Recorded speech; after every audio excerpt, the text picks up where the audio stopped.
Hello, praise the Lord. जय मसीह की। कैसे हैं आप लोग? आशा करती हूँ ठीक है और परमेश्वर में बढ़े हैं। आप लोगों को जैसे कि आप लोगों ने देखा है 7 आत्माओं के बारे में।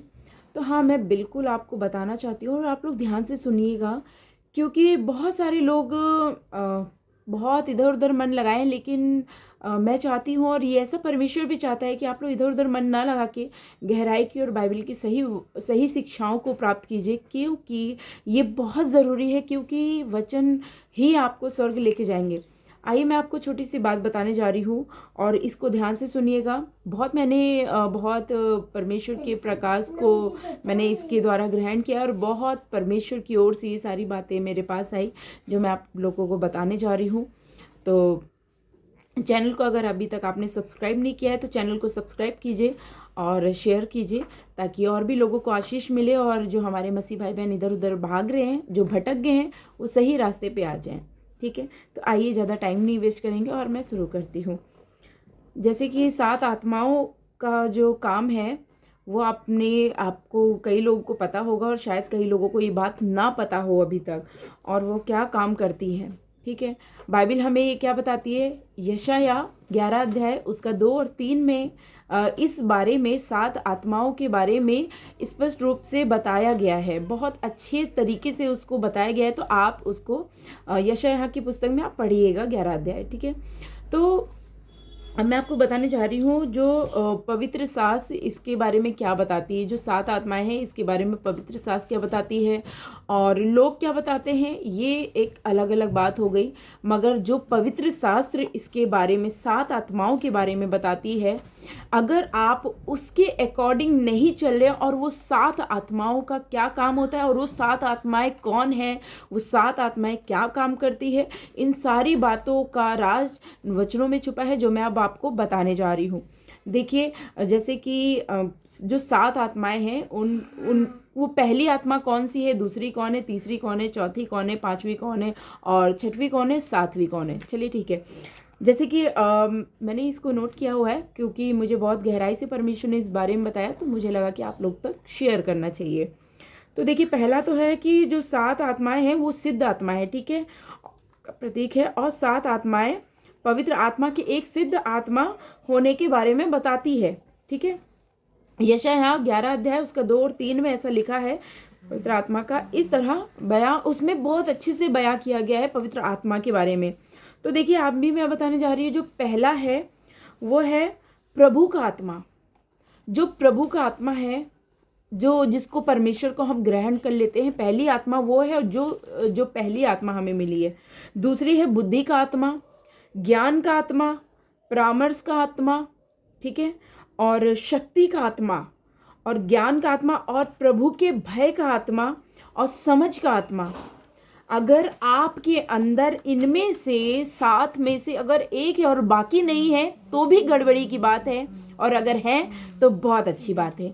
अब ध्यान से सुनिएगा, जो मैं बताने जा रही हूँ बहुत परमेश्वर का प्रकाशन मिला है, तब मैं आपको इन बातों को शेयर कर रही हूँ।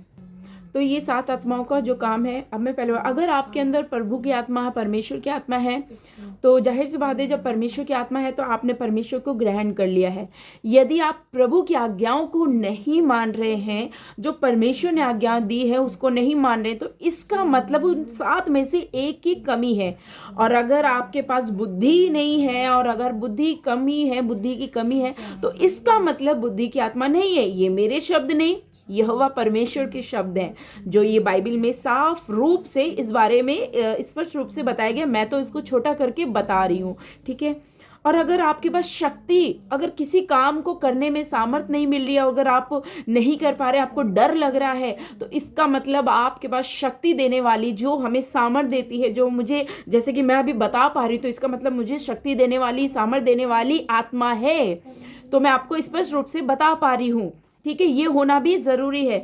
यदि आपके पास ज्ञान की कमी है, आप कुछ भी किसी से भी बोल रहे हैं और अगर आप परमेश्वर की बातों को ज्ञान से नहीं समझ रहे हैं, इसका मतलब आपके पास ज्ञान की आत्मा नहीं है। ठीक है, समझ बूझ के अगर काम नहीं कर रहे, अगर आप समझ नहीं पा रहे, किसी बातों को परमेश्वर बार बार बता रहा है और अगर उन बातों को आप नहीं समझ पा रहे, इसका मतलब आपके पास समझ की आत्मा नहीं है। ठीक है, और भय, प्रभु की भय की आत्मा, जो बहुत ज़रूरी है। अगर आपसे कुछ बोल रहे हैं और अगर आप परमेश्वर की बातों को नहीं मान रहे हैं और परमेश्वर की जो वचन है, जो वचनों पे पालन करना है, अगर आप उसके अकॉर्डिंग जीवन नहीं जी रहे हैं, इसका मतलब भय की आत्मा, जो परमेश्वर से भय रखना है, हमें गलत कामों से दूर रहना है, उस भय की आत्मा की बात कर रही हूँ मैं, ठीक है, जो पवित्र आत्मा की भय की आत्मा होती है, ठीक है। तो हमें जो बुरे काम करने से रोके, है ना, परमेश्वर के वचनों को बार बार रिमाइंड कराए, बार बार मतलब व्यभिचार से रोके, तो इसका मतलब आपके अंदर भय की आत्मा है और आप डरते हैं कि परमेश्वर इन कामों को अगर मैं करूँगा या करूँगी तो परमेश्वर को अच्छा नहीं लगेगा। तो देखिए, ये साफ रूप से, स्पष्ट रूप से मैंने आपको बताया है कि 7 आत्माओं का होना आपके जीवन में बहुत ज़रूरी है, क्योंकि अगर आपके अंदर 7 आत्माएं नहीं होंगी तो इसका मतलब आप पवित्र आत्मा से परिपूर्ण नहीं है और परमेश्वर, और ये बहुत छोटी बात है, आपके पास अगर इस चीज़ की कमी है तो आप प्रार्थना में मांगिए, और ये होना बहुत ज़रूरी है। बाइबल में ऐसा लिखा है, आप यशायाह की पुस्तक पढ़िएगा बहुत अच्छे से और उसका पूरा अध्ययन आप बहुत अच्छे से कीजिएगा। मैं नहीं चाहती थी करना क्योंकि टाइम बहुत ज़्यादा ले लेना पड़ता, तो और मैं इस कारण नहीं बता पाई, ठीक है। तो देखिए, आपको इन बातों को बहुत ध्यान देना है और परमेश्वर डर की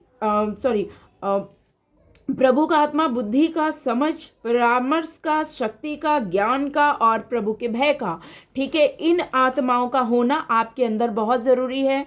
बाइबल को पढ़िएगा कि परमेश्वर ये क्या बोल रहे हैं, ठीक है। तो बहुत अच्छे से आपको और भी ज़्यादा गहराई से आपको टाइम दीजिएगा, उसको एक बार ना समझ में आए, 2 बार ना, लेकिन तीसरी चौथी बार जरूर समझ में आएगा, ठीक है।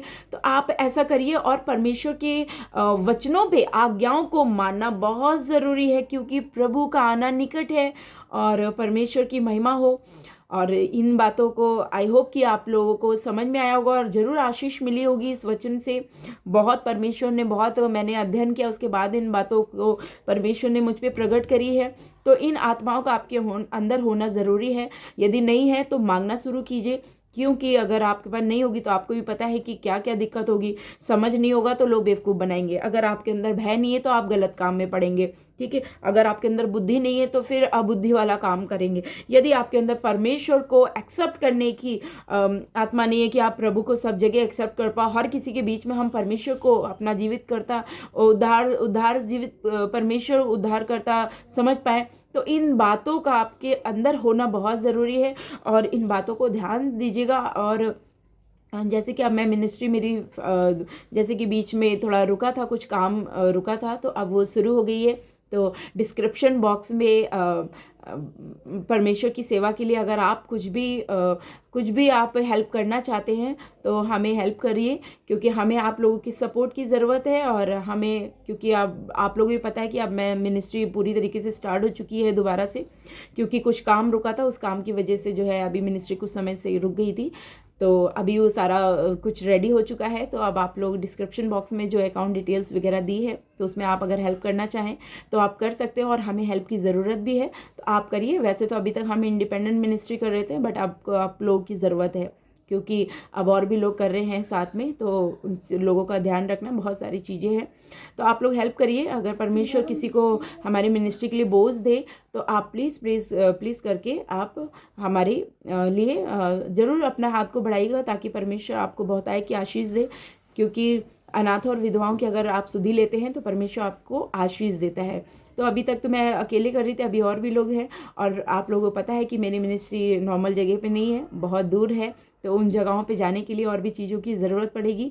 तो मैं चाहती हूँ कि डिस्क्रिप्शन बॉक्स में हर एक चीज़ की डिटेल दी है, व्हाट्सअप नंबर, आप मुझे व्हाट्सअप पे मैसेज कर सकते हैं, या जो भी है आप कॉल कर सकते हैं, बात कर सकते हैं, ठीक है। तो परमेश्वर आप सबको बहुत आशीष दे।